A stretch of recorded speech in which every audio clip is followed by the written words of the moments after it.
Good morning, and welcome to the very last episode of Coffee with Karma of 2024. Have you ever wondered what separates successful authors from those that never finish their book? I'm going to let you in on a secret. It's not talent, it is what goes on between your ears. It's your mindset.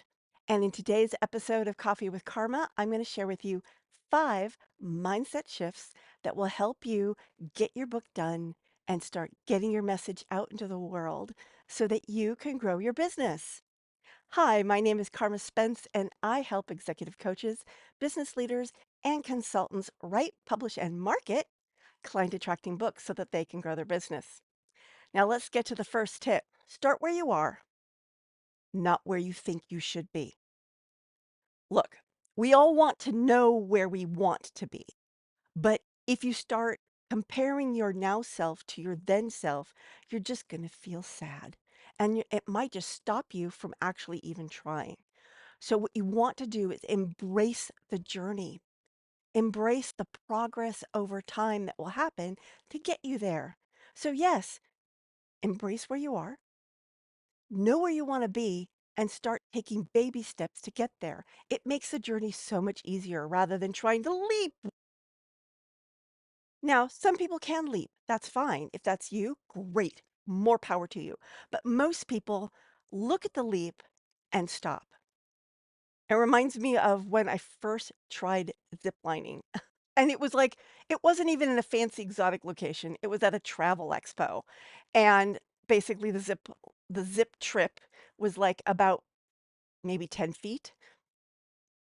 So I climb on top of this platform and they gear me up and I stand on the edge.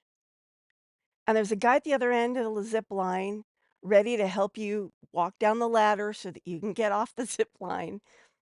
And the person here is like, you are zipped up. This is strong. It will hold you. And I stood there and I knew I wanted to leap. But it took me a good 5 minutes to get up the courage to step off the platform and zip. And once I did, oh my gosh, it was so much fun. I've been dying to zip line in the real world ever since, and I just have never gotten around to it. But that's often what writing a book is like. You're standing on that ledge and it's frightening. Okay, I get it. Okay, it's not frightening for everybody, but it's frightening for a lot of people. All you need to do is take that first step and then well, before you take that first step, make sure you've got your zip line, right? That's your support. That's your writing group, your mentor, whatever it is you need in the way of support, and then take that step. Okay? I believe in you. Tip number 2, your voice matters. It really does. Stop doubting your expertise. Really. You've gotten to where you are in business because you've had experiences, and those experiences helped inform your current path. And although the fear of being irrelevant is common, it is your unique perspective that adds value. Again, I believe in you. Number 3, see obstacles as challenges, not barriers. Believe me, how many hurdles have I had to leap in order to get to where I am today? I've lost count. And sometimes, I don't know if you've ever watched a hurdle race. I mean, this probably doesn't happen in like the Olympic level, but go to a high school and watch them do hurdles. Some runners leap over each one with the grace of a gazelle, and then there's people like me that leap over the hurdle and take it down with you. It's okay, you still made it over the hurdle. And it's those flubs that make you relatable and make you that give your perspective value because now you can tell people, well, this is what I did wrong, and that's why the hurdle went down with me. But I got up and I learned, and the next hurdle didn't go down with me, or it went down less spectacularly, or whatever. And with each hurdle, I got better. And finally, the last hurdle, I leapt right over like an inept gazelle. But that's okay. It's okay. We all have those journeys. And that's, again, your voice matters. So see those obstacles as challenges to overcome, not barriers that prevent you from going forward. Let's see. Number 4, done is better than perfect. Okay. So your first draft is not going to be perfect. You can't just write a book and poof, it's ready to go.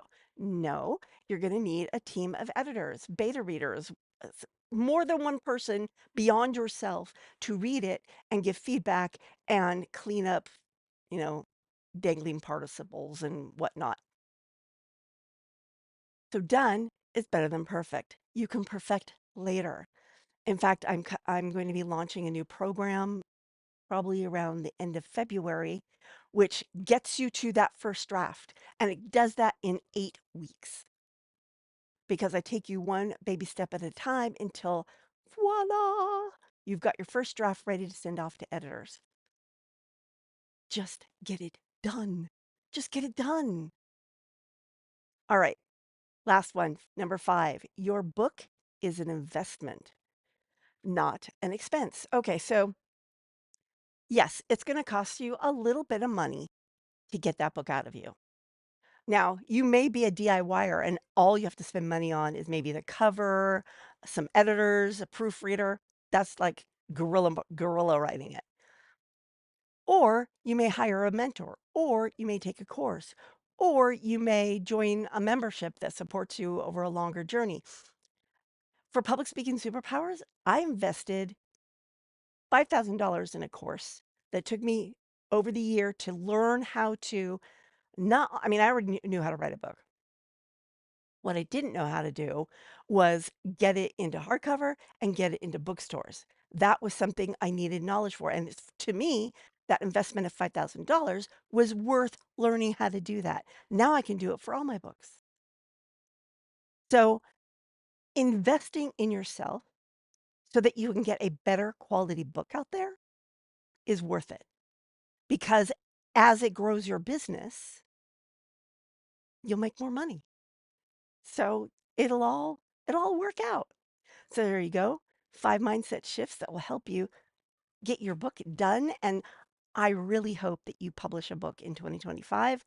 And when you do, let me know and I'll give you a shout out. This is Carma Spence saying ciao for now. See you next year.